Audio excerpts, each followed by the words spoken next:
Halo teman-teman, kali ini kita akan membahas latihan soal mengenai PPh pasal 21 yang sempat kalian kerjakan beberapa hari yang lalu.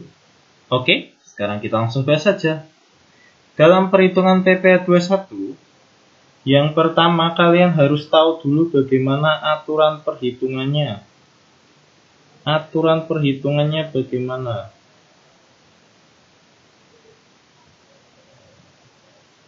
Yang pertama, kalian harus cari tahu dulu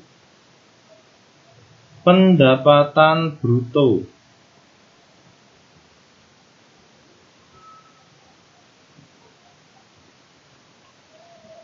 Atau pendapatan kotor yang terdiri dari gaji atau upah, tunjangan, bonus. Yang kedua, kamu harus cari pendapatan netonya atau pendapatan bersih. Pendapatan neto sendiri dapatnya dari mana? Rumusnya adalah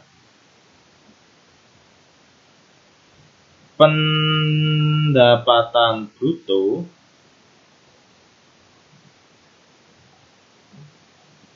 dikurangi pengurang atau faktor pengurang.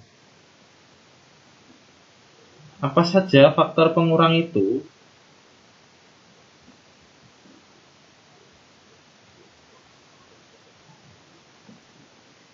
Apa saja faktor pengurangnya? Yang pertama adalah biaya jabatan yang terdiri dari 5% dari pendapatan bruto.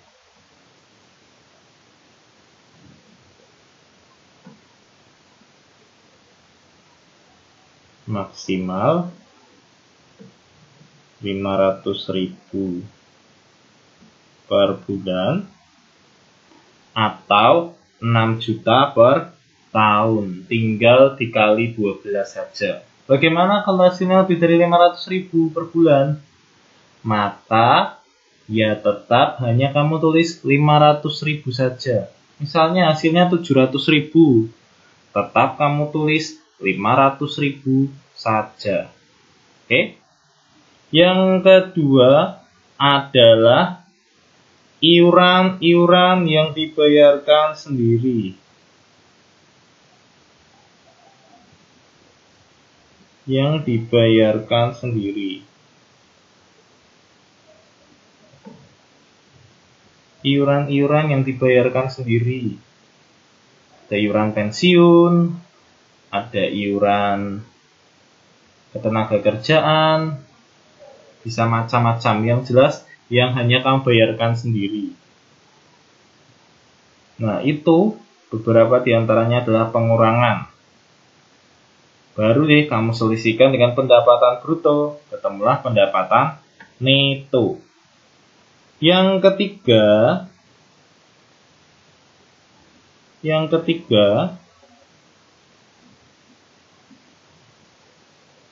dari pendapatan neto itu disetahunkan.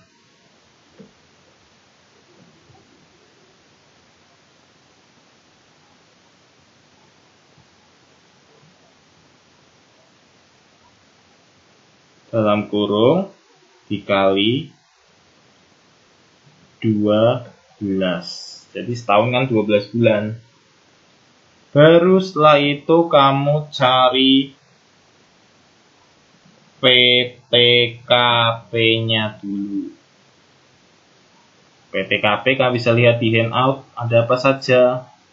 Tidak perlu saya jelaskan karena itu sudah ada di handout. Tinggal kalian baca. Baru setelah itu pendapatan itu yang disetahunkan dengan PTKP tadi diselisihkan. ketemulah pendapatan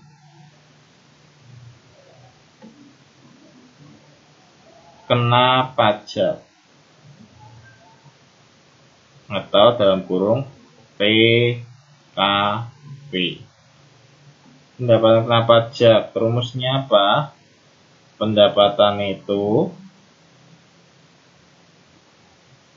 dikurangi PTKP. Setelah itu baru dicari berapakah PPh terutangnya. PPh 21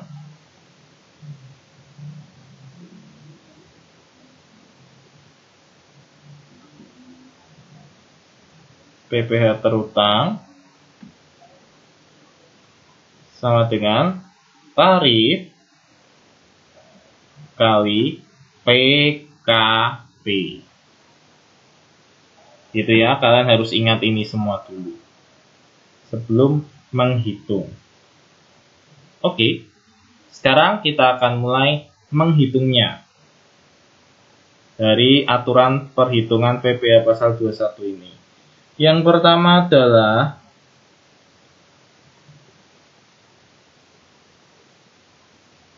pendapatan bruto dulu kita cari. Pendapatan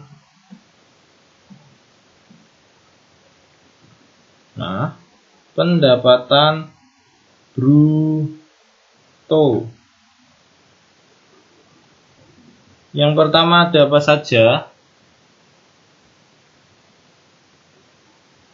Ada apa saja di sini? Pendapatan brutonya adalah gaji sebulan. Gaji. Maka kamu di sini tulislah gaji.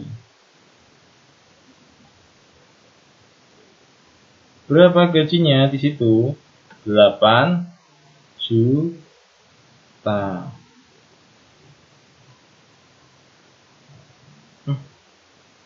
8 juta ya. Oh maaf, terlalu jauh nulisnya. 8 juta di sini ya. Enggak apa-apa, enggak masalah. Terus, ada lagi enggak? Kita lihat.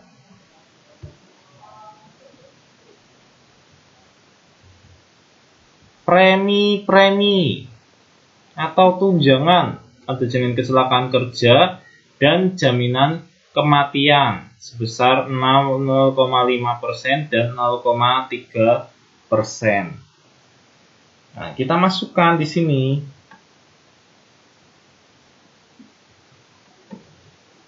Premi, saya singkat ya, JKK atau jaminan kecelakaan kerja, 0,5% kali 8 juta.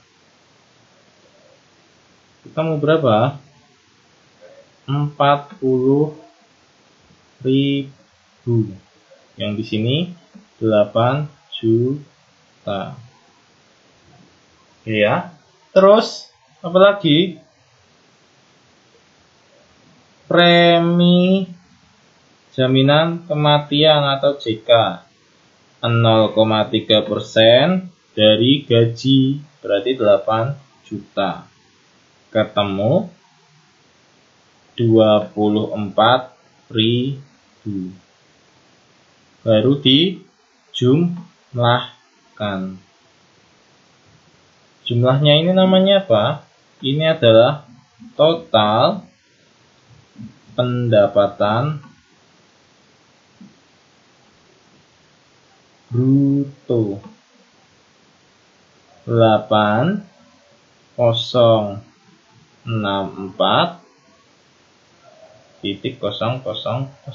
8.064.000. Kalau jauh ya. 8.064.000. Oke. Yang kedua, kamu cari pengurangnya, atau kita akan mencari penghasilan itu, yaitu cari pengurangnya dulu. Cari pengurangnya.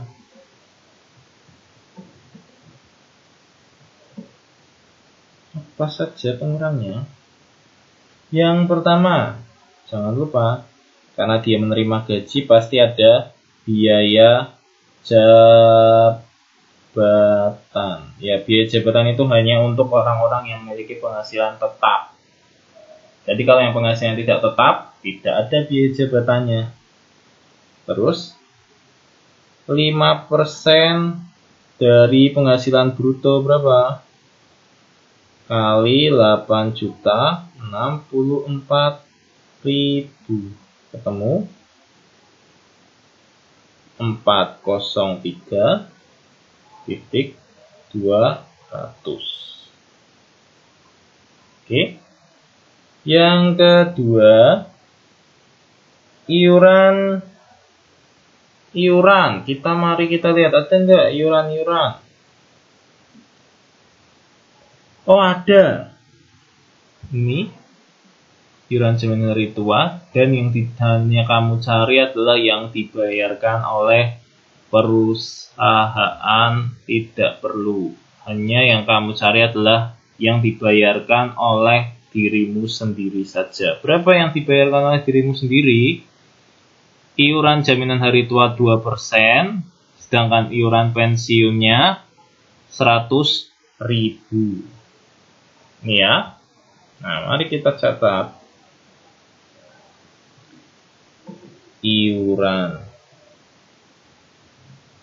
JHT sama dengan 2% kali 8 juta. Berapa? 160.000. Nah, ini karena ini terlalu panjang, saya perbaiki ya. Biaya jabatan 5% kali 8.064. Pak, kok bisa? Yang iuran JHT-nya itu 8 juta, sedangkan yang biaya jabatannya 8.064. Mari kita lihat kembali.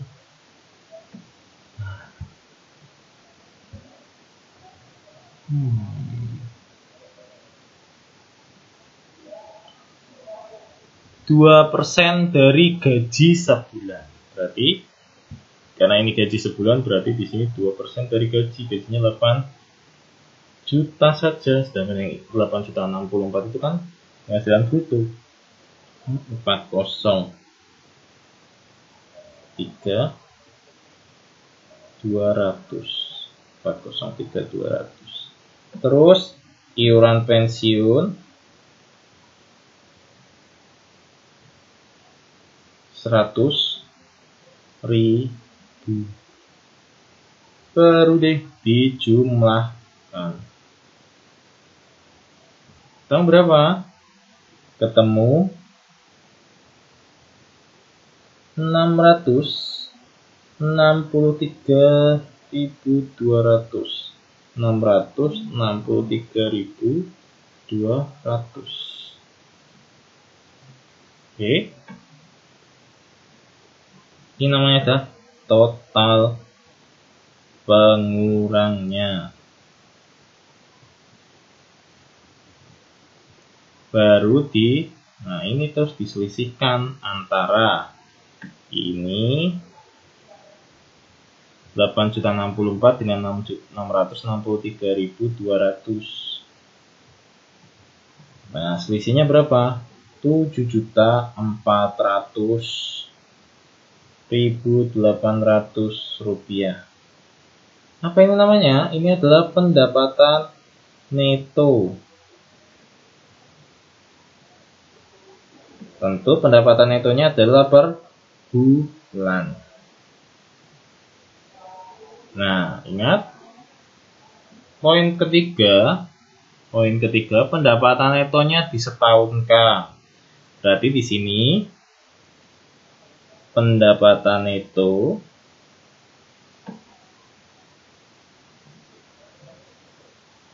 atau kita singkat saja ya. pendapatan neto setahun sama dengan 12 dikali 7.400.800 rupiah.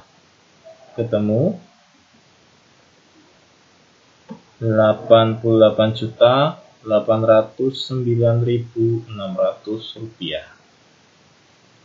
Baru diselisihkan dengan PTKP.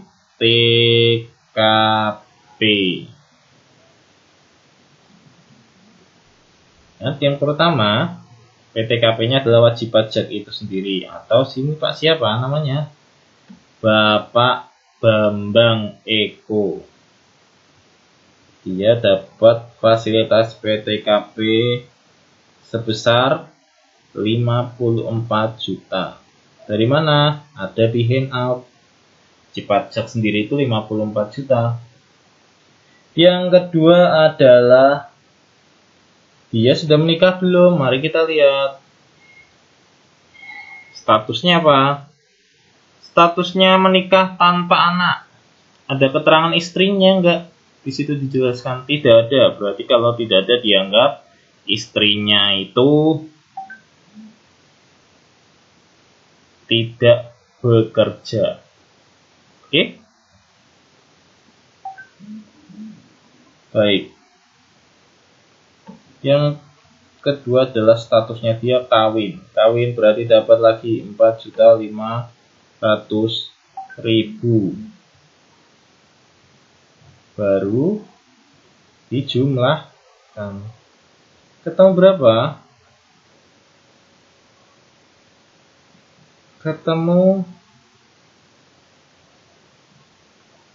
58.500.000. Nah, ini baru dihitung.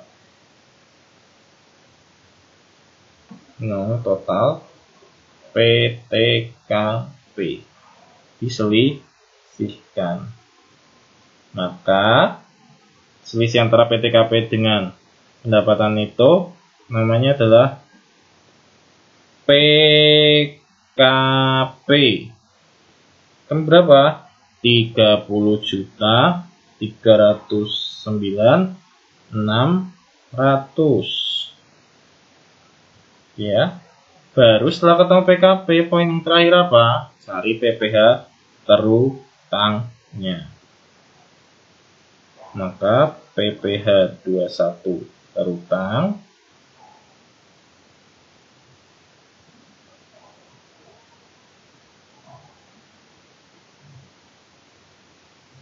berapa tarifnya? Karena hanya dapat satu tarif, maka hanya 5% saja. 5% sampai berapa batasnya? Sampai 50 juta. Ini hanya 30 juta, berarti hanya memenuhi 5%. 5% kali langsung 30.309.600.